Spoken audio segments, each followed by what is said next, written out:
guys, I have the honor and privilege of being between you and the refreshments later, so I'm going to keep it brief. So as I was kind of preparing this speech, I didn't really know what to talk about. And Sunday night, in preparation for the core meeting, my wife gave me a question, maybe one that many of you have had here too.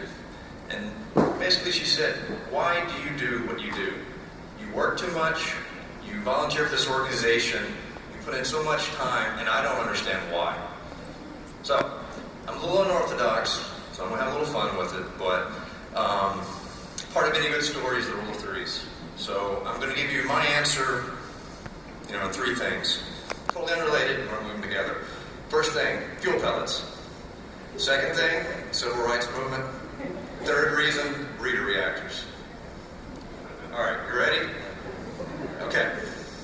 So, many of you actually participated in school outreach, public information, and you may give out a little something to people that come by. I'm going to see if you can recognize it. Ready? So, I want you to get into your time machine. When was the first time you saw this? 3 years ago. Who else got it? 10. Anybody more than 10? All right.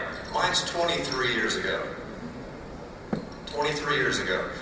I was 9 years old one time, 4th grade, Miss Kent's class. You guys may have that special teacher. Miss Kent was the one who had the gerbils, the guinea pigs, the fish, and really just kind of had a heart. And I'll forever remember that. But I remember one day Miss Kent's class, a package came, and I come from a kind of a poor background, and that box was 2 of these fuel pellets. And Miss Kent said, I don't know where these came from, but, we got these fuel pellets in. And she went on to describe, what was on the card. 1 fuel pellet, 149 gallons of oil. 5 of these will power your home for a year. And that stuck with me. Now, I'd like to tell you that, this set me on a mission to form, my career in nuclear, to become an NAYGN member, but it didn't. Because 23 years ago, there was no NAYGN. So, I don't know who sent this, but thank you. It at least gave me a curiosity, an interest, and, just kind of provoked me to, pursue nuclear interests.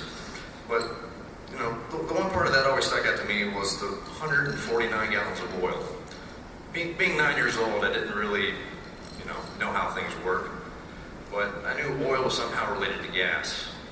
And I kept thinking, can I put that in my car? So I was excited to take it home to my dad and be like, guess what? We don't have to buy any more gas. But, it's the wrong system.